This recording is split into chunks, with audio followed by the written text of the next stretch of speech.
Remember when I said that I kind of sort of used to have the flip head figures? Well, kind of sort of means that they were bootlegs. Yeah, knockoffs.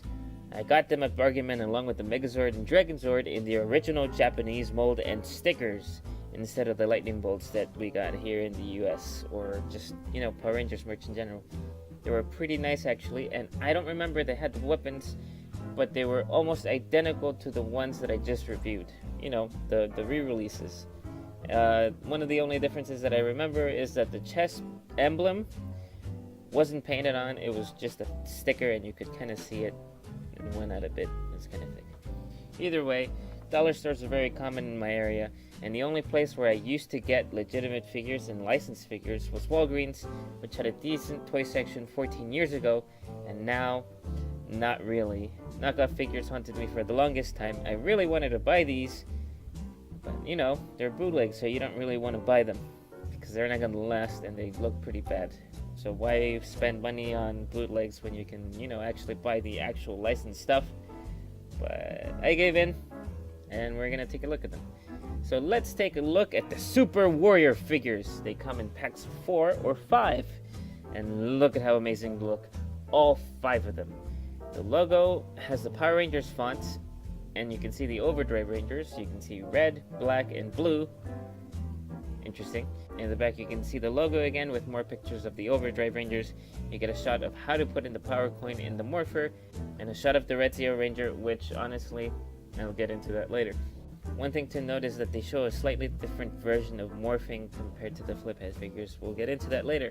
But first, let's take him out of the package.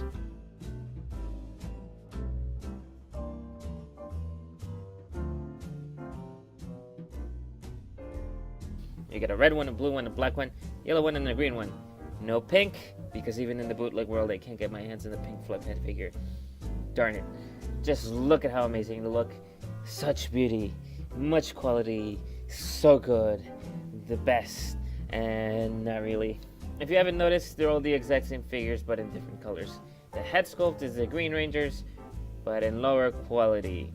They have the overall look and aesthetic of the MMPR flip heads, but they have the White Ranger armor in chrome plastic, which doesn't look bad, but it's not as nice as the Green Rangers or the Chogo Kinkiba Rangers, which has a much nicer shield. The boots have 1 diamond in their respective color, the belt strap is colored, but the buckler isn't. It just has a little bit of paint in the center where the coin would be. Now let's see if we can take the armor off. Trying to take the armor off is really scary because they're bootlegs, and you know, brittle plastic, it's cheap, it's probably gonna break, and I don't want to break it. They're holding on surprisingly well. I did figure out a way to take it off without breaking it, like a certain figure I own, which is the White Ranger. But since it's off, let's do the gimmick. It's morphing time! Alright, so you know how I said that it's a little different? Well, if you see in the instructions, that is not the MMPR flip heads. They are actually flip heads of the O-Ranger figures, which I don't recall there being any Zeo Ranger flip heads. Which makes sense, since the detailing on the chest under the shield don't really match the diamonds of the G-Ranger suits, but they do match the outline of the little gold diamond thing in the Zeo Rangers. The arms don't have the same articulation of the MMPR flip heads. They're beefed up a bit. Look at those muscles. Let's look at the head, and it looks absolutely terrible. It just looks smushed, squished, bad quality, bad paint. Oh my goodness. The belt is in the shape of the Power Morpher, not the Zeo buckle, which is circular in design. And let's see if the others have the same face.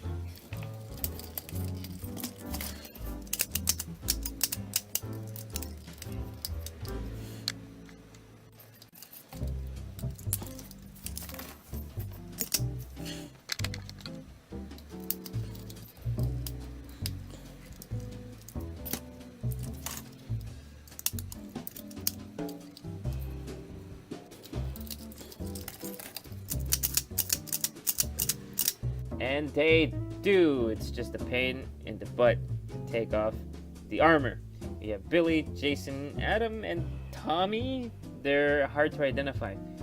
Now let's move on to the accessories. We have the Power Coin, the Tiger Power Coin, which I'm not sure if it would fit in the original Power Morpher, faded, but they look like something. The shield, which has detailing of the White Ranger armor, and it's accurate, but no paint. What do you expect from knockoff? It comes with Saba, which looks okay. It's less detailed than the actual mold. The Power Blaster, I can't identify these things. And one half of the Power Lance. These weapons do have holes in them, but they're very, very small. Or maybe the pegs in the hands are small. You think, right? Well, you're wrong. They don't. They are missing the peg, but you can still see where the peg would go. It kind of looks like they broke off, and that's what I thought at first, but when I saw all of them, they're all like that. So you can't really have them hold any of these weapons properly. The blaster doesn't even fit in the holster. Let's see the articulation. It does have a little bit of movement. It's very tight, and with how brittle the plastic is, I don't want to risk it. And with these, they actually move the Ranger heads, which is nice, and if only they didn't look terrible. Let's do some comparisons. Here's the Red Ranger and Green Ranger flip heads, the Red Zeo Ranger from the Super Mega Force line, SH Figure Arts, Aqua Ranger, the Shark Cycle White Ranger, and the Chogokin Kiba Ranger and Hikaru Chogokin Armored Tyranno Ranger. Overall, these are pretty terrible figures and you should never buy them. Yeah. That's it for this video. Thank you for watching, and maybe like some of my other videos. Thank you very much. Bye.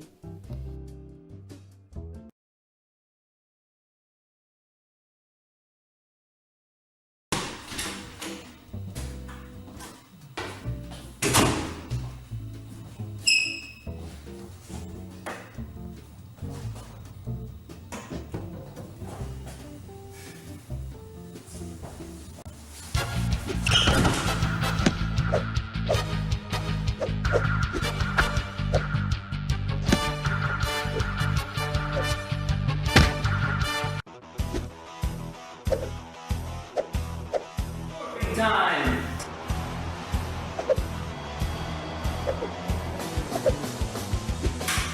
Tyrannosaurus!